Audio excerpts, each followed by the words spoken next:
Thousands of rounds of ammunition are stored in its wings. Guns are tested on the ground.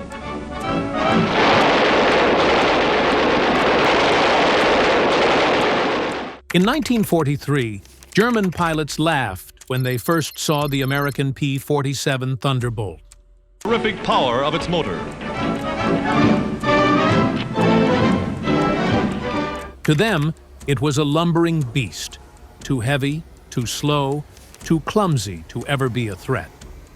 They mocked it as a 7-ton milk bottle and swore their sleek Messerschmitts and Focke-Wulfs would swat it from the skies with ease. But the laughter didn't last, because hidden beneath its bulky frame was a monster. 850 caliber machine guns, brutal dive speed, and an armor-plated toughness that could shrug off cannon fire. What happened next would turn that laughter into fear. The story of the Thunderbolt begins long before it terrified German pilots. It starts in the tense, uncertain days of 1940. America wasn't yet in the war, but its designers were already thinking about what kind of machine would be needed to win it. At Republic Aviation, lead engineer Alexander Kartveli faced a challenge unlike any other. U.S. commanders wanted a high-altitude fighter powerful enough to escort bombers deep into enemy territory and tough enough to slug it out with the Luftwaffe's finest. Kartveli's answer wasn't sleek or elegant, it was brutal. He built the fighter around one of the largest engines ever fitted to a single-seat aircraft, the 2,000-horsepower Pratt & Whitney R-2800 Double Wasp. From the very start, the P-47 wasn't meant to be graceful. It was meant to be unstoppable. When the prototype first rolled out in 1941, pilots were stunned by its size. Fully loaded, it weighed nearly 17,000 pounds, dwarfing both the Spitfire and the Messerschmitt Bf-109. Its wide fuselage bulged like a steel milk jug, earning it the nickname Jug, a name that at first was meant as mockery but would soon be spoken with respect and even awe. The Thunderbolt carried something no other fighter could match: 8 50 caliber Browning machine guns, 4 in each wing. Each gun could spit 13 rounds a second. Together, they unleashed over 100 rounds every second, nearly 13 pounds of lead in the air at once. For comparison, many German fighters carried a pair of 20mm cannons and 2 rifle-caliber machine guns. The Jug could drown its enemies in firepower, but firepower was only half the story. The P-47 was designed like a tank in the sky. Its air-cooled radial engine could absorb punishment that would send a liquid-cooled Merlin or Daimler-Benz engine into flames. Its wings and fuselage were reinforced to handle incredible stress, and its cockpit was surrounded by armor plates that gave pilots a fighting chance against flak and cannon shells. Pilots would later swear the Jug could take more damage than any fighter of the war and still bring them home. At first, though, this beast had problems. Its sheer bulk meant it guzzled fuel, and early versions had a painfully short range. Without drop tanks, it could barely escort bombers beyond the French coast. Its climb rate was sluggish compared to nimble German fighters, and pilots grumbled about its weight and size. Yet, beneath those complaints lay the truth. The Thunderbolt wasn't built for fancy maneuvers. It was built to dive like a hammer from the heavens, to hit with overwhelming force, and to survive what no other fighter could. It was a new kind of weapon for a new kind of war. The world didn't know it yet, but Kartveli's creation was about to turn the skies over Europe into a proving ground. The Germans would laugh at it. American pilots would doubt it. And then, slowly, painfully, the Jug would prove itself, not as a toy, not as a mistake, but as one of the deadliest predators of World War II. When the P-47 Thunderbolt first appeared over Europe in 1943, the reaction from German pilots was almost universal. Laughter. To the Luftwaffe, It looked like a mistake, an overweight brute pretending to be a fighter. Compared to the slim, agile lines of the Messerschmitt Bf-109 or the Focke-Wulf 190, the Jug looked bloated, sluggish, and utterly unsuited for dogfighting. Luftwaffe intelligence mocked it as the 7-ton milk bottle and spread the belief that it was just another example of American excess. Too big, too heavy, too clumsy. For men like Adolf Galland, one of Germany's most famous aces, the formula for victory seemed obvious. The Luftwaffe had spent years perfecting air combat with nimble, lightweight fighters. German pilots prided themselves on precision, discipline, and the ability to outturn and outclimb an enemy. Against that pedigree, the Thunderbolt looked laughable. They joked that it was more likely to fall out of the sky under its own weight than win a dogfight. But there was something dangerous hidden behind that arrogance, because while German pilots mocked, American pilots adapted. They learned quickly that trying to outturn a Bf-109 was suicide. But they didn't need to. The Jug could dive like no other fighter in the war. In a steep dive, its sheer weight turned into raw speed. Many German aces who tried to follow found their controls locking up, their wings shuddering as they approached the limits of their aircraft. The Thunderbolt simply kept going, pulling out at speeds over 500 miles per hour, its pilot alive and ready to fight another day. The Germans also underestimated the Jug's toughness. At first, Luftwaffe pilots reported with shock that they had poured cannon shells into the American fighter, only to see it stagger, smoke, and somehow keep flying. One ace described it as like shooting at a flying fortress in miniature. Another called it a beast that refused to die. The laughter that once echoed in Luftwaffe briefings soon turned into frustrated growls. Yet the most chilling realization came when those .850 caliber machine guns roared. German pilots who had dismissed the Thunderbolt as a slow-moving target suddenly found themselves shredded in midair. A single burst could rip through wings, engines, or cockpits, leaving no time to escape. Luftwaffe veterans would later admit that underestimating the Jug had been a deadly mistake. Their arrogance had blinded them to the fact that America had built not a toy, but a monster. By the time the laughter stopped, it was too late. The P-47 was no joke. It was a storm made of steel, and it was only just beginning to show Germany what real firepower looked like. The P-47 Thunderbolt's true reputation wasn't forged on the drawing board or in mocking hangar talk. It was baptized in fire over Europe in 1943. By then, the skies had become a brutal chessboard.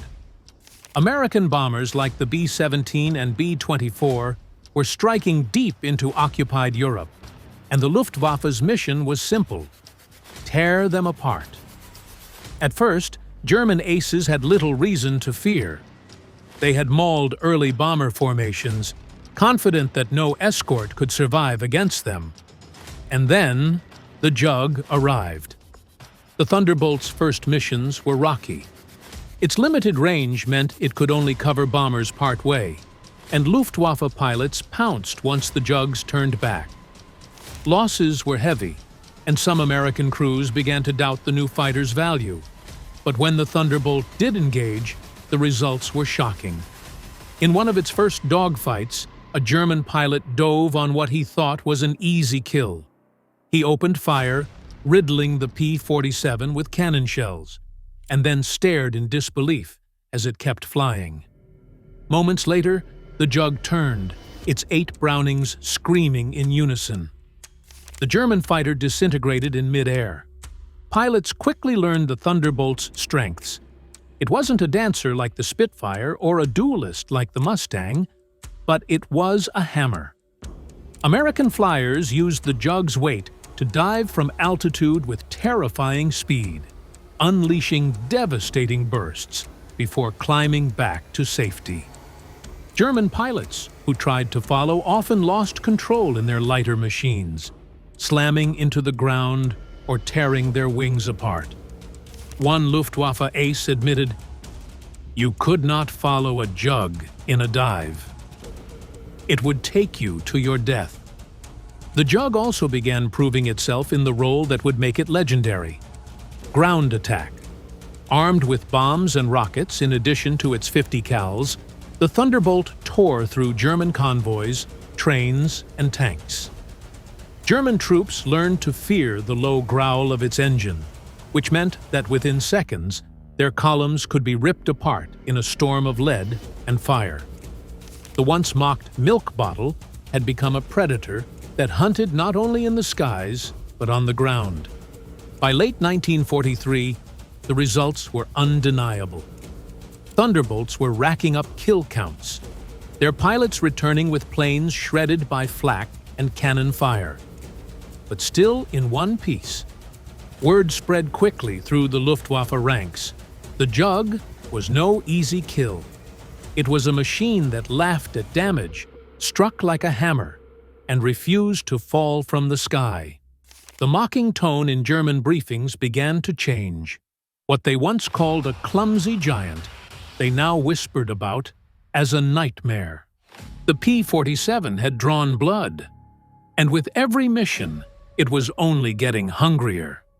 By 1944, the Luftwaffe no longer laughed when they saw the bulky silhouette of a P-47 Thunderbolt. They feared it, because when the jug's pilot pressed the triggers, 8 Browning M250 caliber machine guns roared to life, unleashing a torrent of destruction unmatched by any single-engine fighter of the war. 4 guns per wing, each spitting 13 rounds per second, meant over 100 high-velocity slugs screaming through the air every heartbeat. Against thinly armored German fighters, it was overkill. Against ground targets, it was slaughter. German pilots who had once mocked the Thunderbolt quickly discovered just how little margin for error they had. A short burst was all it took, sometimes just a 1-second squeeze, to rip apart a Messerschmitt or Focke-Wulf. The 50 cals didn't just puncture, they shredded, tearing wings from fuselages, igniting fuel tanks, and killing engines instantly. Pilots who had survived countless dogfights against Spitfires or Mustangs admitted that the jug's firepower was something altogether different. One Luftwaffe veteran recalled grimly, "It was like being hit by a flying wall of lead." But the killing power didn't stop in the skies. By mid-1944, the Thunderbolt had evolved into a terror of the battlefield below. Strapped with bombs and rockets, it became a flying artillery piece. German armor columns learned that even the heaviest panzer was not safe when the jug swooped low. A single rocket could blow the turret off a Tiger tank, while strafing runs turned trucks, supply trains, and convoys into flaming wrecks. The sound of those 50 cals ripping through the air became a psychological weapon in its own right.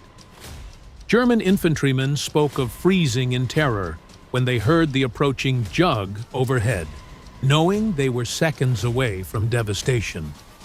For the Americans flying her, the Thunderbolt was more than just a weapon. It was protection. Pilots trusted the jug to bring them home, no matter how many holes were punched into her frame. Stories spread of P-47s returning with wings shredded, engines sputtering, even tails half destroyed, yet still flying. The jug could take punishment that would doom almost any other aircraft. For its pilots, that toughness meant they could fly more aggressively, stay in the fight longer, and press attacks that might have been suicidal in any other plane. The effect on German morale was profound. Where once Luftwaffe pilots had felt supreme confidence in their machines, now they faced an enemy that combined overwhelming firepower with near invulnerability. For ground troops, the jug became synonymous with sudden death from above. What began as laughter had turned into fear, and what was once mockery had become silent dread. The Thunderbolt had earned its reputation. It wasn't just a fighter, it was a storm of steel. And when its guns spoke, even the bravest Luftwaffe aces listened. On June 6, 1944, the largest invasion in human history began. As Allied troops stormed the beaches of Normandy, thousands of aircraft swarmed the skies to shield them. Among them were P-47 Thunderbolts, the flying tanks that had already built a fearsome reputation. That morning, German defenders, who had mocked the Jug as a clumsy brute, learned just how devastating it could be when unleashed at full scale. The Thunderbolt was everywhere. Before dawn, Jugs roared across northern France, strafing rail lines, cutting communications, and blasting convoys carrying reinforcements to the coast.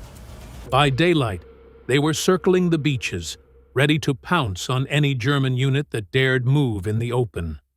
For Wehrmacht soldiers, it was a nightmare. Imagine crouching in a hedgerow, hearing the distant rumble of engines, and then seeing the massive frame of a P-47 diving straight at you. Within seconds, 850 cals were spitting fire, ripping apart trucks, artillery, and men alike. Survivors often spoke of the psychological torment, knowing that no matter where they went, the Jug could find them. For German pilots, the situation was equally grim. The Luftwaffe was stretched thin, its numbers decimated by years of attrition. When they tried to challenge the skies over Normandy, they found themselves outnumbered and outgunned. P-47S flying escort and patrol duty tore into them with brutal efficiency. Even elite German aces who had mocked the Jug as a flying milk bottle admitted the truth after the invasion. Against swarms of Thunderbolts, their Bf-109S and FW-190S stood little chance. What made the Jug so dangerous in Normandy wasn't just its guns, it was its adaptability. One moment, it was strafing a panzer column. The next, it was dueling fighters over the beaches. And then it was bombing artillery batteries hidden miles inland. German commanders, already overwhelmed by the chaos of the invasion, realized they couldn't move troops or supplies in daylight without risking annihilation. The Jug had become a weapon of paralysis, freezing German forces in place while the Allies surged forward. D-Day marked the breaking point. From that moment on, the Luftwaffe was never able to regain control of the skies over Western Europe. Thunderbolts, once dismissed as a clumsy mistake, were now indispensable, an airborne hammer smashing German resistance from above. For German troops on the ground, every shadow in the sky brought fear. For German pilots, every climb into the air felt like a one-way mission. Normandy had proven it beyond doubt. The Jug was no joke. It was the weapon that turned the tide. After Normandy, the war in Western Europe shifted into a deadly pursuit. German forces retreated eastward, desperate to regroup, while the Allies pressed their advance. And above them, the P-47 Thunderbolt prowled the skies like a predator. By late 1944, the Jug was no longer just a fighter. It had become one of the most feared ground attack aircraft in history. The strategy was simple, but devastating. Choke the German war machine by destroying everything that moved. P-47S, armed with bombs, rockets, and those 8 relentless 50 cals, scoured roads, railways, and bridges. Every convoy became a target. Every train a death sentence. German troops quickly learned that daytime movement was suicide. The moment a column of panzers or trucks was spotted, the Jugs swooped down in waves, unleashing fire so intense survivors swore it felt like the ground itself was exploding. One German officer later admitted, "We feared the Jabos more than anything else. You could not escape them. They were everywhere." Jabo, short for Jagdbomber, was the nickname German soldiers gave the Thunderbolt and other Allied fighter bombers. Among them, the P-47 stood out for its sheer brutality. Its rockets could blow apart even the heaviest Tiger tank, while its 50 calibers turned infantry into shadows on the road. There are chilling reports of entire columns annihilated in minutes, black smoke and burning steel marking the Thunderbolt's passing. For American pilots, this was where the Jug truly earned their love. They called it a flying fortress for one, tough enough to take them through anti-aircraft fire and still bring them back. Many told stories of returning to base with wings shredded, holes the size of fists punched through the fuselage, even engines coughing smoke. Yet the Jug held together. The plane gave its pilots courage, and in return, the pilots gave the Luftwaffe and Wehrmacht no quarter. By the fall of 1944, German soldiers dreaded not just Allied armor, but the skies above. Every resupply, every retreat, every attempt to regroup risked sudden annihilation. The Jug had transformed war on the ground into a constant nightmare. Even when Luftwaffe fighters tried to intervene, they often found themselves outnumbered, unable to stop the Thunderbolts raining destruction below. The road into Germany was paved with wreckage, shattered trains, burning trucks, and tank carcasses scattered across the countryside. It was a road carved not just by Allied armies, but by the Thunderbolts' relentless hunting. What the Germans had once mocked as too heavy, too clumsy, too American, had become the very weapon that strangled their war effort. The Jug was no longer just feared, it was hated, cursed, and whispered about in terror by those who lived under its shadow. In December 1944, Hitler made one last gamble to turn the tide. The Battle of the Bulge. Under the cover of winter snow and fog, German tanks and infantry surged through the Ardennes, smashing into thin American lines. For a moment, it looked as though the Wehrmacht had recaptured its old ferocity. The Allies reeled, their supply lines shredded, their positions collapsing. But there was one thing Hitler hadn't counted on. The weather would not hold forever, and once the skies cleared, the P-47 Thunderbolt would descend with vengeance. For the first week, dense clouds grounded much of the Allied Air Force. German troops, emboldened, moved convoys openly, rolling their Tigers and Panthers through icy forests. But by December 23rd, the fog lifted, and the nightmare began. Squadrons of Thunderbolts roared overhead, swooping low over snow-dusted roads. What followed was carnage. American pilots called it turkey shoot weather. German survivors called it hell.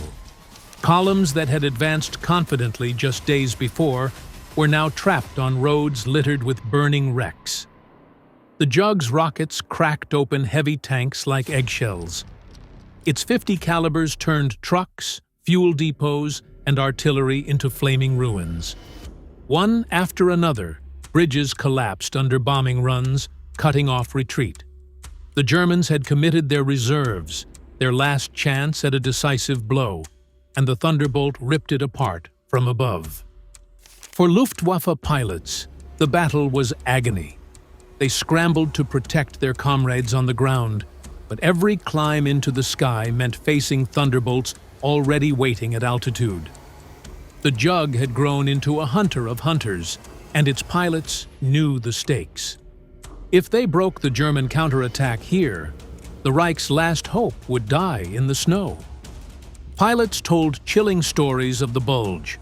One described strafing a column until the road itself looked like a graveyard of steel. Another recalled seeing German soldiers fleeing their vehicles, only to be cut down as the Jug's guns stitched the snow with fire. The psychological effect was total. Wehrmacht reports described entire units refusing to move by day, convinced that the sky itself was cursed. By January 1945, the Bulge had collapsed. The German dream of splitting the Allies in two was buried under burned-out tanks and shattered convoys. And when historians later traced the battle's turning point, it wasn't just the infantry who held the line or the tanks that fought in the Ardennes, it was the P-47 Thunderbolt. The Jug had made the sky an Allied weapon, and in doing so, had broken the back of Germany's last great offensive. From then on, there would be no more counterattacks, no more bold thrusts by the Wehrmacht. The road to Berlin was open, and overhead, the Jug still hunted, relentless as ever. By 1945, the Luftwaffe was crumbling, but the P-47 Thunderbolt showed no mercy. Thunderbolts swept into Germany's heartland, smashing rail yards, convoys, and tank columns with bombs, rockets, and the relentless roar of 850 Kals. German soldiers called them Jabos, and admitted they feared the Jug more than artillery because there was nowhere to hide. In the air, desperate Bf-109s and FW-190s tried to defend their skies, but by then, the odds were hopeless. The Jug's diving speed and toughness gave it the edge, and its firepower shredded even elite pilots. Luftwaffe veterans later admitted the Thunderbolt broke their morale. What once seemed like a clumsy giant had become a nightmare they couldn't kill. By the war's end, the Jug's thunder had echoed across Germany, marking the collapse of the Reich.